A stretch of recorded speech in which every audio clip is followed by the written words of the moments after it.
Nagsagawa ng job fair ang Quezon City Anti-Drug Abuse Advisory Council ngayong araw na ito. Ayon po sa pamahalaang lokal ng lungsod ng Quezon, layon po nito na mabigyan ng alternatibong hanap buhay ang nasa mahigit 300 na drug surrenderies. May report si Jarky Miranda. Tinatayang nasa 300 hanggang 500 drug surrenderies ang bibigyan ng alternatibong hanap buhay ng Magnus Eventus at Quezon City Anti-Drug Abuse Advisory Council sa pangunguna ni Vice Mayor Joy Belmonte. Well, ito ay patunay na sincero tayo sa ating pong layunin na tulungan talaga magkaroon ng pangalawang pagkakataon sa buhay ang lahat ng mga napapaloob sa programa natin. Kasama dyan yung community-based rehabilitation, kasama dyan yung counseling sa kailangan nilang daanan. Kaya nagpapasalamat tayo kasi private sector ang ating partners dito.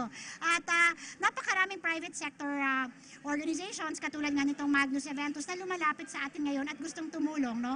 At nung lumapit sila, sinabi nila, ang gusto namin bigyan ng job fair ay hindi yung pangkaraniwang tao. Gusto lang namin yung mga nag-surrender. Naglalayo ng programa na magbigay ng hanap buhay na tutugon sa kakayanan ng bawat isang surrendery batay sa initial assessment o match profiling orientation na tutukoy kung anong naaangkop na trabaho ang maibibigay sa mga sumuko na maaaring sa skilled workforce o sa BPO industry. Ngayon nga, ang ginagawa nila ay nagpa-profiling. Inaalam ko anong iba't ibang skills ng ating mga surrenderers. Pero ayon dun sa ating partner, lahat naman ng mga skills ay pwede nilang i-accommodate kasi kailangan naman ng iba't ibang mga skills ng iba't ibang mga companies. No?